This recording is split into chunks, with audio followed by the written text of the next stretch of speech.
Alléluia, Alléluia. Je suis le bon pasteur, dit le Seigneur.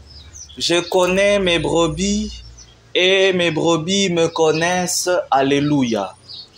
Frères et sœurs dans le Seigneur, à la suite du texte des disciples d'Emmaüs proposé le dimanche dernier, la liturgie de ce 4e dimanche de Pâques, dit dimanche du bon pasteur, nous offre encore une des plus belles pages de l'évangile de Jésus-Christ. Aujourd'hui, notre attention se porte plus particulièrement sur une phrase de cet évangile. Les brebis le suivent car elles connaissent sa voix. Cela nous pousse à nous poser cette question, celle même qui orientera toute notre méditation. Au milieu des multiples sollicitations qui se présentent en nous dans ce monde, sommes-nous encore capables de reconnaître la voix de notre Maître et de la distinguer de celle des imposteurs? Frères et sœurs dans le Seigneur, cet extrait de l'Évangile selon Saint Jean est une comparaison claire et nette à partir de l'expérience de la vie de son peuple que le Seigneur Jésus établit entre le voleur ou l'imposteur et lui-même le bon berger. En effet, le voleur ou l'imposteur entre dans la bergerie sans passer par la porte, mais il escalade par un autre endroit. Il n'entre pas officiellement, il vient en usurpateur. Il ne sait pas se présenter de façon officielle au risque d'être débusqué, démasqué. Il ne sait pas agir correctement. C'est la façon d'agir du diable. Au contraire, le berger, lui, entre par la porte parce qu'il vient officiellement. Il n'a rien à craindre et rien à cacher. On peut lui faire confiance. Et d'ailleurs, le portier lui ouvre la porte car il n'y a rien à craindre quand c'est le berger lui-même qui se présente à la bergerie. Le berger connaît tellement ses brebis qu'il les appelle chacune par son nom. Lorsqu'il les a faites sortir, il marche à leur tête et non pas derrière elles. Il marche à leur tête pour assurer leur défense et les faire reposer sur des prés d'herbes fraîches. Les brebis le suivent car sa voix inspire confiance et son bâton les guide et les rassure.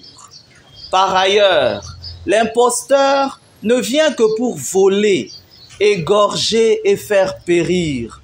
Il ne vient que pour ôter la vie, la détruire et la détourner du droit chemin, alors que Jésus vient pour donner la vie et la vie en abondance. Il vient pour donner la meilleure vie, la vie éternelle. Frères et sœurs dans le Seigneur, comment reconnaître aujourd'hui la voix de notre Maître et réussir à la distinguer de la voix des faux pasteurs et de faux bergers, des usurpateurs qui se présentent à nous? Le monde actuel nous offre de nombreuses sollicitations qui nous déroutent parfois du véritable chemin à prendre, qui nous détournent du véritable berger à suivre. Ces sollicitations ne sont belles qu'en apparence, mais au fond, c'est la misère sans fin. Les bons bergers nous donnent la vie en abondance, les imposteurs cherchent à nous la voler. Les sollicitations qu'ils nous font viennent toutes sous l'apparence de la compatibilité entre leurs idéologies et l'enseignement de Jésus-Christ, alors que ce sont des mensonges, escroqueries et ruses. Ces imposteurs se font passer pour ceux qu'ils ne sont pas. Ils sont capables de nous faire miroiter un monde rempli d'illusions, un monde faux où règne la corruption, l'argent facile, la magie, les sciences occultes, où l'on marchande le corps. Cela exige de nous les brebis de la prudence et du discernement pour arriver à démasquer les faux pasteurs et les faux enseignements qui nous font opérer des mauvais choix dans la vie, de choix que nous allons regretter plus tard. Et appartenir à la bergerie de Jésus, le bon pasteur, signifie, comme nous l'avons entendu dans la deuxième lecture de ce jour, suivre les traces de Jésus lui-même. C'est l'enseignement que Pierre donne à ses fidèles.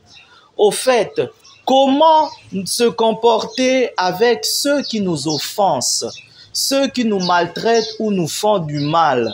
Devons-nous nous aussi recourir à la violence? Non, nous devons renoncer à la violence, à la haine et à la vengeance comme le bon berger dont nous sommes à la suite.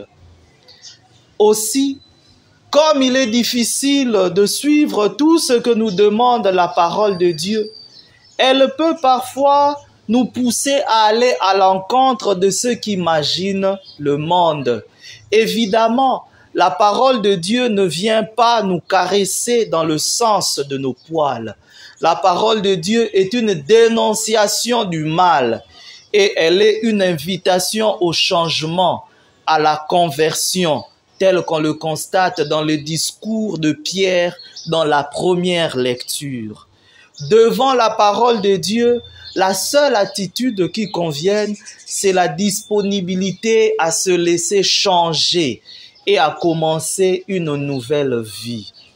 Mon frère, ma sœur, toi qui écoutes aujourd'hui cette parole du Seigneur, es-tu capable de reconnaître la voix de ton Seigneur qui t'invite à te convertir, qui t'invite à changer de vie, à laisser le mal pour suivre le bon chemin? Puisse le Seigneur nous venir en aide. Amen.